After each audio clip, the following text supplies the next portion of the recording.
नमस्कार, जय हिंद राष्ट्र। प्रमोद पंडित जोशी, अखिल भारत हिंदू महासभा राष्ट्रीय प्रवक्ता। आजकल गौमांस निर्यात के संबंध में तथा गौमांस भक्षण के संदर्भ में विविध प्रकार की भाषा और अपप्रचार हो रहा है। इस विषय पर आज का ये वीडियो आपके सम्मुख प्रस्तुत कर रहा हूँ। इसमें बहुत सारी चीज़ें बहुत वर्षों से षड्यंत्र के रूप में प्रचारित की जा रही है, इसलिए इस विषय पर आज आवश्यक हुआ था। प्राचीन भारत में गौमांस भक्षण के असत्य प्रचार का आधुनिक षड्यंत्र और गौमांस हत्या मांस भक्षण निर्यात में भारत एक श्रेष्ठ श्रेणी का दर्जा प्राप्त हो चुका है। इससे राष्ट्रीय स्तर पर प्रदूषण भी हो रहा है। इस विषय पर हम देखेंगे कि कुछ वर्षों पहले जगत गुरु शंकराचार्य जी माधव आश्रम जी के नेतृत्व में एक गौवंश आंदोलन चलाया गया था। पायनियर अंग्रेजी दैनिक है, उसने दिल्ली में प्रोफेसर D.N. झा लिखित पुस्तक holy cow beef in Indian dietary traditions का संदर्भ दे करके समाचार प्रकाशित किया था। 13 अगस्त 2001 को उसे महिमा मंडित करने के लिए देवराज मुखर्जी द्वारा एक लेख प्रकाशित किया गया था। Holy cow, how could we. जब कभी भारत में गोरक्षा आंदोलन की चर्चा चलाई जाती है, तब गौ मांस के भूखे भेड़ियों द्वारा ऐसे लेख और पुस्तकें प्रकाशित की जाती है। ये आवश्यक है कि देश के सामने वास्तविकता रखना महत्वपूर्ण है। गौमांस का भक्षण किया जाता रहा है। इस विषय में हाल ही में कुछ वर्षों में कुछ लोगों ने, जो प्रसिद्ध लोग हैं, उन्होंने इस पर बहुत प्रेम से और अभिमान से कहा था कि मैं भी बीफ खाता हूँ, और इस पर उन्होंने वीडियो भी अपने शेयर किए थे, ट्वीट किए थे। तो इस विषय पर ये आवश्यक हो गया है कि हम लोग इसकी वास्तविकता को ठीक से समझें। ये ब्रिटिश षड्यंत्र है। 1857 में जब कारतूसों में चर्बी का प्रयोग हो रहा है, इस प्रकार की जो एक अफवाह चली थी, गौवंश की चर्बी या सुअर की चर्बी, इस प्रकार से इस आंदोलन को हवा फ्यूज करने का जिस प्रकार से ये आंदोलन चला था, यह प्रयोग किया गया था ब्रिटिश सरकार ने, उस प्रकार का ही ये विषय है। और इस विषय पर 1872 में ब्रिटिश निष्ठ राजेंद्र लाल मित्र, इन्होंने एक लेख प्रकाशित किया था, प्राचीन भारत में गौमांस। यह लेख journal of the Asiatic Society of Bengal में पहली बार प्रकाशित किया गया था। 1876 कोलकाता विश्वविद्यालय ने उन्हें LLD की उपाधि प्रदान की थी इस विषय को लेकर के। W. न्यूमैन एंड कंपनी ने इंडो आर्यन ग्रंथ प्रकाशित किया, जिसमें प्राचीन भारत में गौमांस एक निबंध लिखा था। 1905 बंगाल पैक्ट हिंदू विरोधी गोहत्या को मान्यता दी, परंतु इस्लामिक ग्रंथ के 7/143 में मादी पशु हत्या हराम कही गई है। 25 जनवरी 1925 बेलगांव गोरक्षा परिषद के अध्यक्षीय भाषण में बैरिस्टर मोहनदास करमचंद गांधी एक विचार रखते हैं, गोरक्षा के पक्ष में विचार रखते हैं। कथित रूप से स्वामी भूमानंद थे, उन्होंने एक पुस्तिका प्रकाशित की और इसका गौमांस भक्षण का अपप्रचार किया था। P.B. काणे धर्मशास्त्र का इतिहास लिखकर प्राचीन भारत में मांस और गौमांस भक्षण प्रचलित था लिखने पर उन्हें भारत सरकार ने भारत रत्न की उपाधि दी है। अब ये उपाधि देने वाले लोग सत्ता में थे। देखिए, इस विषय पर गंभीरता से सोचिए। अब हम इस विषय के तार्किक प्रश्नों का काट समझने का प्रयास करेंगे। महाभारत शांति पर्व में पशु हिंसा का निषेध स्पष्ट रूप से लिखा है। लोभधैर्यवित परब्रह्मण नास्तिके स्वप्रवर्तितम वेदवादान विज्ञाय सत्यभाष निवानृत 263/6। महाभारत शांति पर्व में पशु हिंसा का निषेध लिखा हुआ है स्पष्ट रूप से 263/6। इसी प्रकार 265/6, इसी प्रकार 237/4 और 5। महाभारत के वन पर्व में अतिथि पूजक क्रंतिदेव 2000 गाय बांध करके रखता था। इस शब्द का प्रयोग देखिए, बध्यते जो लिखा हुआ है उसका अपभ्रंश करते हुए यहाँ वध्यते इस प्रकार लिखा गया है। इसका उल्लेख श्रीमद् भागवत के 9/21/12 में तथा सप्तम स्कंद अध्याय श्रीमद् भागवत के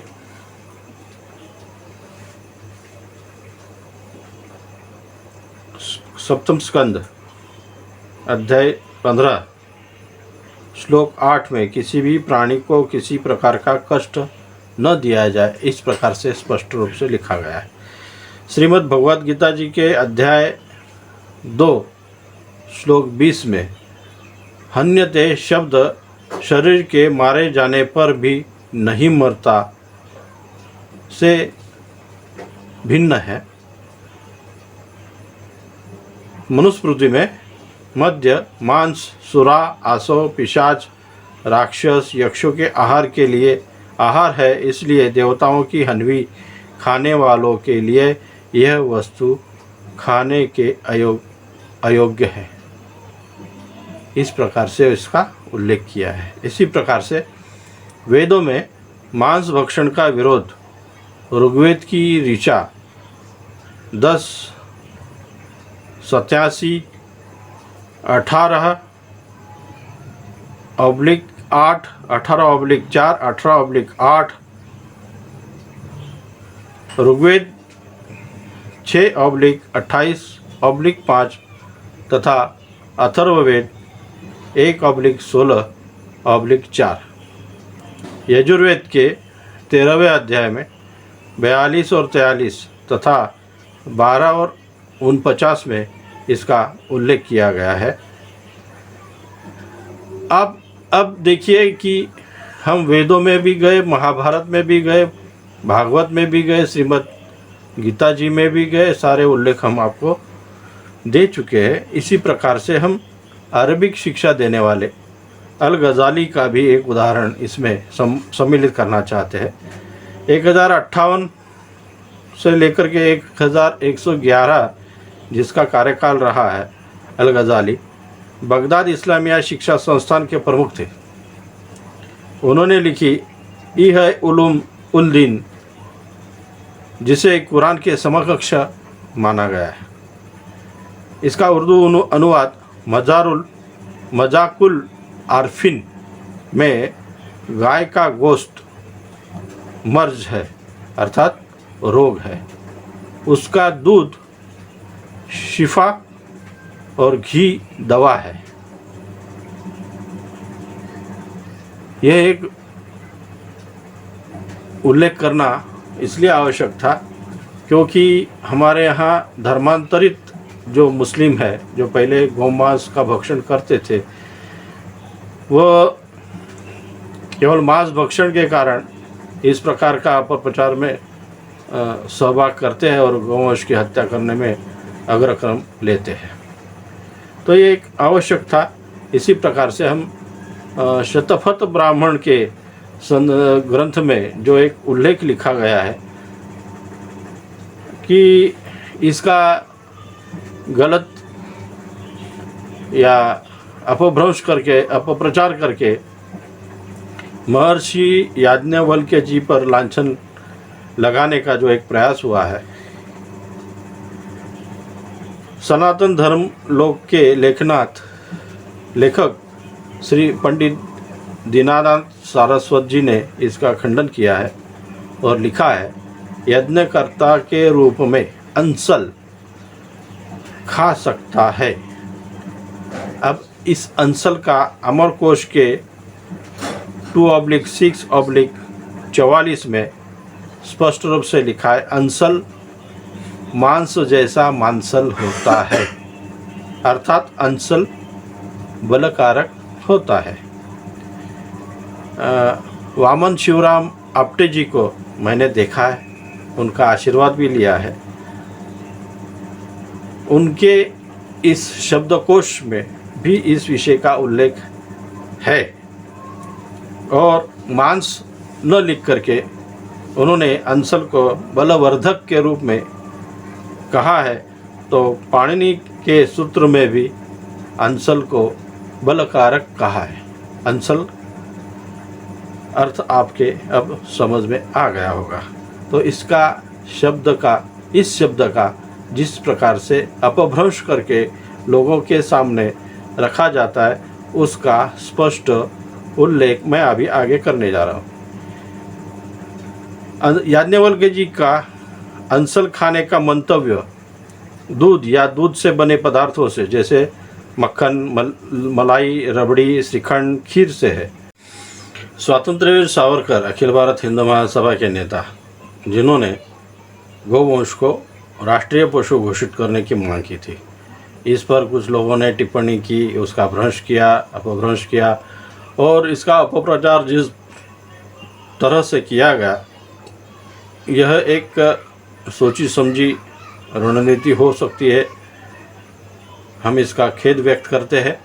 परंतु सावरकर जी के कहने के पीछे जो वो विषय था, जिस प्रकार से मोर को हमारा राष्ट्रीय पंछी या पक्षी के रूप में घोषित किया गया है, उसी प्रकार से गाय को राष्ट्रीय पशु के रूप में घोषित करना एक आवश्यकता बन गई है।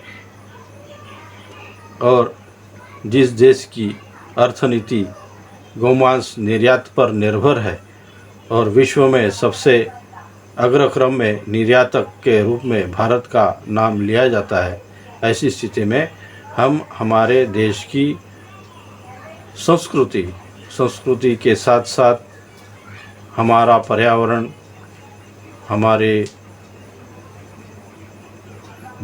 भू संपदा, इस विषय पर भी हम लोग अध्ययन ठीक से नहीं कर पा रहे। हमारे देश से निर्यात होने वाला मांस और उसके जो कर्ता धर्ता है, बड़े बड़े एक्सपोर्टर जो है, वो लोग कोई मुसलमान नहीं है। इसमें बहुत सारे निर्यातक जो है वो हम आजकल देखते हैं कि बांग्लादेश की सीमा पर तथा पाकिस्तान की सीमा पर अपने जीवित पशु यहाँ से वहाँ सीमा पार कर देते हैं। इसका सबसे ज़्यादा आर्थिक जो लाभ होता है वो भारत के अंतर्गत घुसपैठ, आश्रय और उनको राष्ट्रीयता देने में तथा समय आने पर भारत को इस्लामी राष्ट्र बनाने की दिशा में सारे प्रयास होते हैं। ये एक अर्थनीति है और इसको नियंत्रित करने के लिए हमने कुछ वर्ष पहले केंद्र सरकार को एक सुझाव दिया था कि हमारे पशुओं को हमारे आधार कार्ड के साथ लिंक किया जाए, मादी संख्या और उनके बच्चे, इसका कार्ड उनके गले में लगा दिया जाए, इसकी खरीदी और बिक्री दोनों भी पंजीकृत हो जाए। चोरी हो जाए, गुम हो जाए, मर जाए, ये सारी लिखावटी बातें होगी।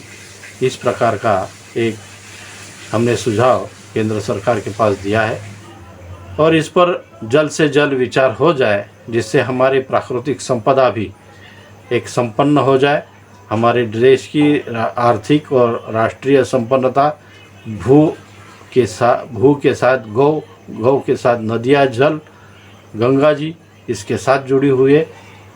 इन सभी को निर्मल शुद्ध बनाना हमारी राष्ट्रीय आवश्यकता है। इसके लिए हिंदू राज्य सत्ता की भले ही आवश्यकता है, परंतु जिन लोगों को हमने चुन करके दिया है उनको निर्देशित करते हुए हम लोग ये मांग करते हैं कि सरकार इस पर जल्द से जल्द कार्रवाई करे और जल्द से जल्द देश को बीफ निर्यात से मुक्त करे और वो बीफ खाने वाले लोग जो है वह अपना जीवन यापन हरी सब्जियां खा करके उगा करके करे, शाकाहारी बने। इससे देश की भू संपदा भी संपन्न होगी। और जो प्राकृतिक आपदा जो आती है, हम ये इस विषय पर कभी गंभीरता से नहीं सोचते। इस पर विचार करना भूगर्भ शास्त्रियों का विषय होगा। ज़मीन पर गिरने वाला खून का एक एक कतरा आगे चल करके भूगर्भ में हलचल पैदा करता है।